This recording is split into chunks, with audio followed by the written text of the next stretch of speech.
présentement au Salon de l'Auto de Los Angeles. On a la voiture qui a créé le plus d'engouement média. La star, littéralement, du salon. Il y a quelques bons côtés, quelques mauvais côtés. En tout cas, ça a enflammé l'Internet, je vous le dis tout de suite. On arrive maintenant avec une Mustang, la Mach-E. Mais qu'est-ce qui fait crier les puristes? C'est que ce véhicule-là, c'est un véhicule sport utilitaire. Elle est électrique. Donc, vous le savez, la Mustang, qui est la voiture emblématique, le coupé sport, la voiture la plus Instagrammée, la voiture sportive de choix qui maintenant fait un virage à 360 degrés et qui arrive dans un monde de technologie.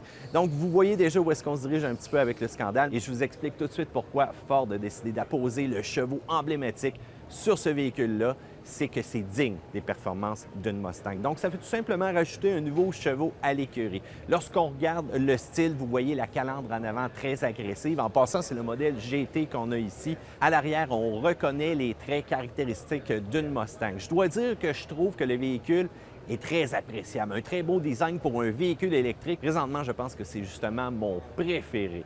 Lorsqu'on regarde à l'intérieur, on n'a aucunement les nez sur la technologie. Et ce qui attire le plus l'attention, c'est l'écran qui est un petit peu plus grand que 15 pouces. On nous parle d'une nouvelle connectivité, d'une nouvelle forme d'intelligence artificielle qui va permettre au conducteur d'avoir une panoplie d'options, mais qui va aussi s'adapter à lui. Donc, bien entendu, la connectivité avec votre appareil mobile va être très importante. Et ce qui est vraiment aussi de particulier avec cet écran-là, c'est qu'on a ajouté un bouton physique qui nous permet de faire une utilisation un peu plus régulière de celui-ci. Et à l'intérieur, vous allez trouver une multitude d'informations, que ce soit sur les bornes de recharge, que ce soit sur les cartes en temps réel. Et ce qui va être super intéressant, c'est que ça va être évolutif. Ce véhicule-là va se mettre à jour, va permettre d'évoluer. Je vous le dis tout de suite, on parle vraiment d'une très belle technologie. Et imaginez ici aussi avec des réseaux très performants, on parle de plus en plus de 5G, donc ça va être une voiture qui va être très connectée. Étant donné qu'on a eu la chance aussi de voir ce véhicule-là avant sa présentation ici à Los Angeles, eh bien, on a eu la chance de prendre place à bord et de faire un tour. Je dois vous avouer que c'est un véhicule qui est extrêmement performant. Dans sa version la plus racée, c'est un véhicule qui développe au-dessus de 400 chevaux et au-dessus de 600 livres de couple. Donc, je vous laisse imaginer quel genre d'impression ça fait lorsqu'on accélère avec celui-ci. Et pour les climats québécois, une version traction intégrale qui est disponible. Il manque absolument rien de ce véhicule-là. On a fait du slalom, on a fait de l'accélération, on a fait du freinage et c'est là qu'on se rend compte pourquoi qu'on a posé le cheval sur ce véhicule-là, parce qu'il est digne des performances d'une Mustang. Mais inquiétez-vous pas, là, le restant de la gamme va exister, que ce soit la GT 5 litres, que ce soit la GT 500, la 350, voire même des versions EcoBoost, la Mustang va demeurer, mais ça, c'est l'évolution à une nouvelle technologie. Des mises à jour aussi qui vont se faire à distance, un système aussi un peu comme un compétiteur qui va permettre d'avoir une conduite autonome qui s'en vient. Il ne faut pas oublier que c'est Ford, hein? Donc, qu'est-ce que ça veut dire? C'est que sans doute, il va y avoir encore une version beaucoup plus performante qui va nous être offerte dans quelques années. Pour ceux qui s'interrogent sur le prix maintenant, une version de base, une propulsion, on va avoir aussi une batterie qui va être un petit peu moins imposante. On parle d'un petit peu plus de 50 000 $. Mais c'est sûr qu'une version pleinement équipée comme celle-ci, très performante, ça va chiffrer au-dessus de 80 000 $. C'est sûr que si le véhicule vous intéresse, je vous le dis tout de suite, ils vont en faire 50 000 cette année. Il y a une édition spéciale qui va être disponible et on prend déjà tout de suite les réservations. Et pour la version GT la plus performante, il va falloir attendre cependant à l'année prochaine. Et dans le kiosque de Ford, il y a énormément de performances. Il n'y a pas juste des Mustangs, des Raptors. On trouve la GT Mark II, voiture emblématique, voiture de performance littéralement. Mais ça vous rappelle sans doute aussi l'histoire de Le Mans, hein, la fameuse course où est-ce que Ford s'est décidé à battre Ferrari. Et il y a un film aussi qui a pris l'affiche dernièrement avec Matt Damon et Christian Bale, où est-ce qu'on raconte cette belle histoire-là. Et regardez présentement ce qu'on a ici dans un genre de container, la voiture mythique qui a couru. C'est très impressionnant de voir cette pièce-là d'histoire et je peux dire que si j'étais le patron de Ferrari, je m'en rappellerai encore aujourd'hui. We're gonna make history.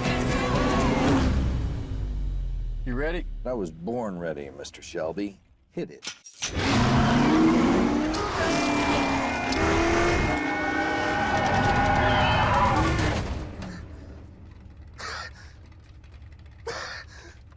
Du côté de Lincoln, au Salon de l'Auto de Los Angeles, on lançait le Corsair hybride branchable. Et là, je vous le dis tout de suite, on s'en vient avec un essai très complet de la version régulière, mais je prends quand même le temps de vous en parler. Du côté esthétique, on n'a pas vraiment énormément de différence, mis à part le fameux logo de Lincoln qui est bleuté. Même sur le côté aussi, la mention Corsair qui est bleue. On a des roues 20 pouces uniques à ce modèle-là, mais bien entendu, on a une trappe sur le côté pour pouvoir faire nos recharges. Donc, c'est des grosses différences esthétiques majeures. Du côté autonomie, on parle un petit peu plus de 40 km, mais on s'entend, ça peut paraître pas énorme, mais pour plusieurs personnes, c'est en masse pour se rendre du travail à la maison.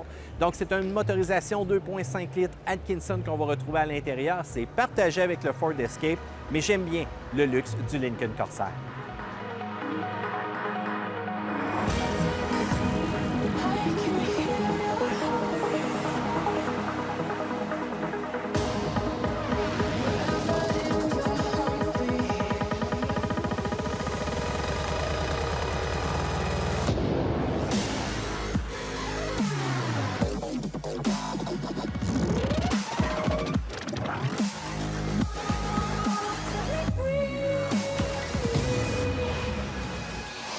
Ladies and gentlemen, introducing the Hyundai Vision T.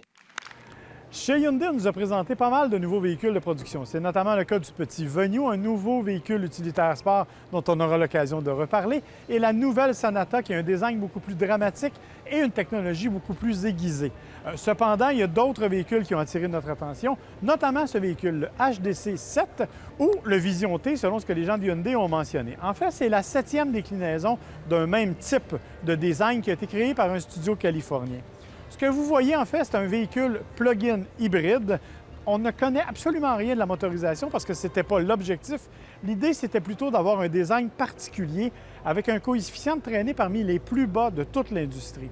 On le voit, le capot et la ligne d'épaule est extrêmement profilée. Ça permet d'avoir une pénétration dans l'air assez unique. Mais ce ne sont pas les seuls facteurs uniques.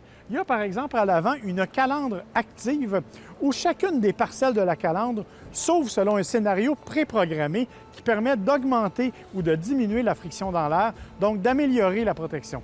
L'autre élément, ce sont les phares. Des phares qui, comme vous le voyez, s'allument de cette façon-là, mais quand on les regarde éteints, on a l'impression que ce sont des éléments de chrome. Encore une fois, c'est un élément de design assez particulier et assez unique. Pour le moment, il n'y a aucune intention de produire le Vision T en termes de véhicule de série. Cependant, ça donne une bonne indication de ce que pourrait être la prochaine division design chez Hyundai. Un dernier détail dont il faut absolument parler, c'est la Hyundai Ioniq qui a subi quelques changements au niveau physique, notamment au niveau de la calandre, mais surtout dans sa version électrique, elle ajoute des kilomètres à l'autonomie. Elle est maintenant rendue à 274, passant immédiatement devant la Leaf. C'est donc une année extrêmement prospère pour Hyundai qui nous présente beaucoup de nouveaux véhicules, beaucoup de nouvelles technologies et on a bien hâte de les essayer.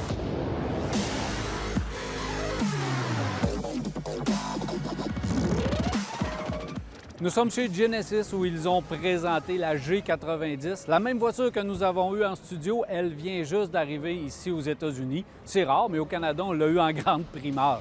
On s'arrête pour la pause et on revient rester là.